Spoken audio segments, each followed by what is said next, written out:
So I got baptized when I was about 8 or 9 years old as a small child.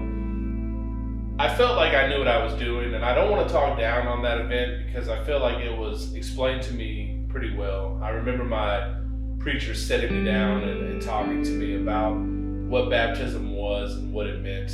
And I was really into church and I had fun and all those things, and I felt like I knew what I was doing. But if I'm being honest, completely honest, I got baptized because my best friend Jonathan got baptized. And I chased him in a lot of things growing up. Whenever he got something cool, I had to get that same toy. So when my friend got baptized, I felt like I had to get baptized too. When I grew up, when I became a teenager and into early adulthood, I moved pretty far away from God in my life.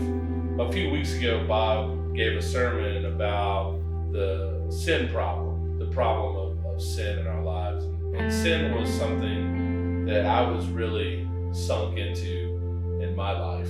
It was a big problem for me. And Jesus and serving and church and all these things were not a priority to me. They became something very distant in my life, and I moved very, very far away from those things. I went to college at a Christian university in an attempt to sort of move away from the lifestyle that I was in, but initially it just didn't work.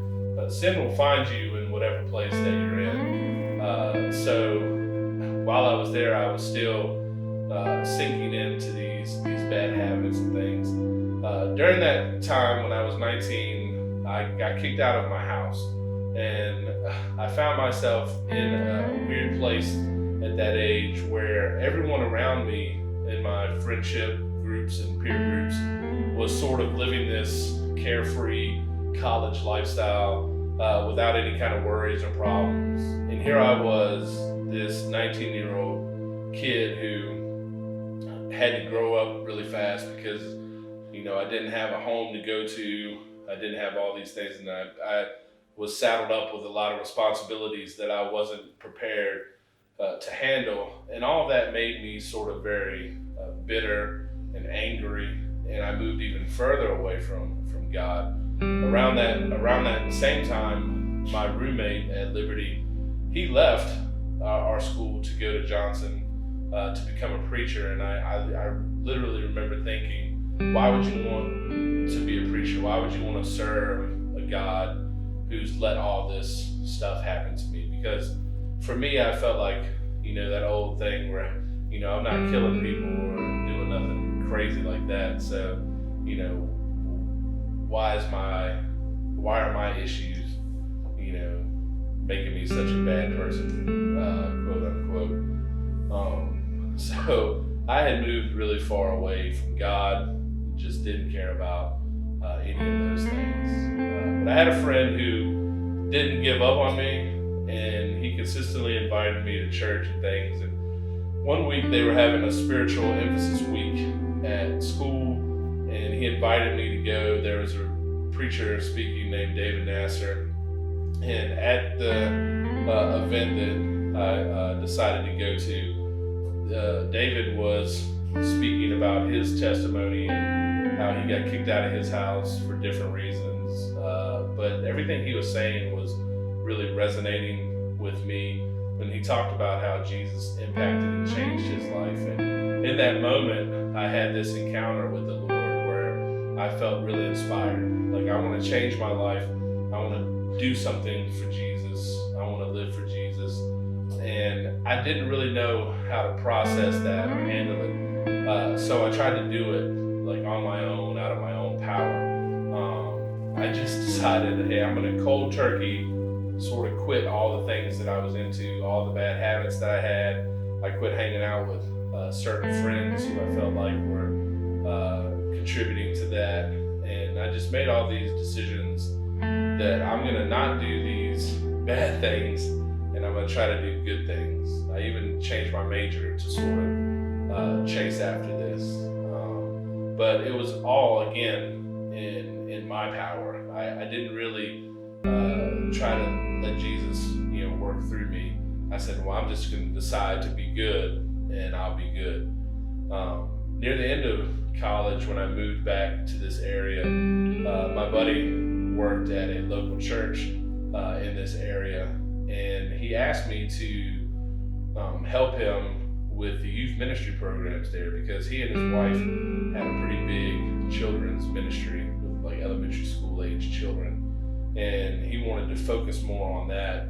And he asked me would I help him do the ministry for teenagers, and it's not something that I ever had done before, or I didn't really know what to do. But I thought to myself, this will be something that I can pour myself into, and this will help me stay good. If I get into this church and I serve and I try to lead these youth, then it'll help me stay on the right path. So I sort of dove headfirst into that wholeheartedly, just trying to lead this youth group and serve those kids. And I did that for about 11 years.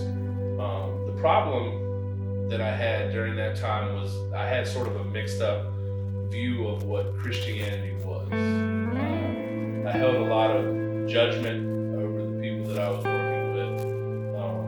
And near the end especially, I started to feel like their failures and shortcomings were my failures. That it was some sort of reflection on who I was as a teacher. And again, I started getting bitter and angry, and I became really depressed. And I just was not willing to extend grace and forgiveness to the people that I was working with. And I love these kids, but I was just struggling with my view of Christianity. And it got to a point where I just left. I left that church in a time of struggling and trying to work things out. And I started coming here to Cornerstone because this is where my parents go, my brothers go here, like my family.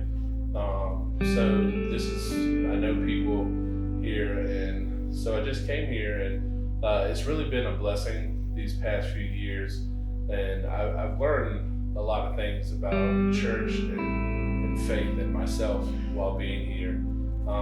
The first was that we're all in need of grace and mercy, and I need to be willing to extend those things to people. And I found that I've been more helpful with the people that I've interacted with here, living that way by extending those things. It's made me more positive, just being able to have a better impact.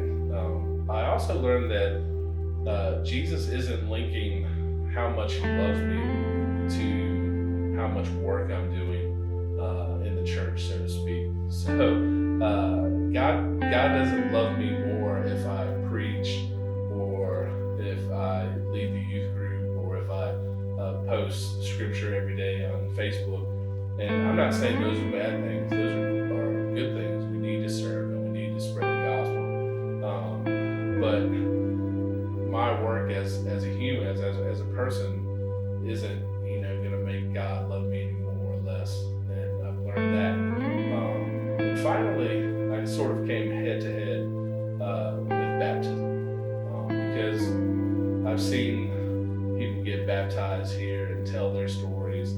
And over the last year, I've had some conversations with people like my uncle and Bob about baptism, and I just felt like it was something that I didn't truly understand when I did it as a child, and that it was something that I needed to do to feel better about my relationship. So Bob reminded me of a passage in 1 Peter that says that baptism saves us not as removal of dirt from the body, but as a pledge of a clean conscience towards God. And that's what I realized that I want. I want my conscience to be clean. So that's why I've done what I've done, and I hope this will be an inspiration to someone out there to live your life without fear. I think for me, a part of the reason why I didn't do what I did was because I felt like, I've done all this ministry work for so long. I've led youth groups. I've preached sermons in churches. I've been the dean of camp a lot of times. I've even baptized people myself. So for me, I felt like, what does it look like if I get up here and I say, well, maybe I didn't have it right myself. So that's why I didn't do it for so long. But we're not meant to live in that sort of fear.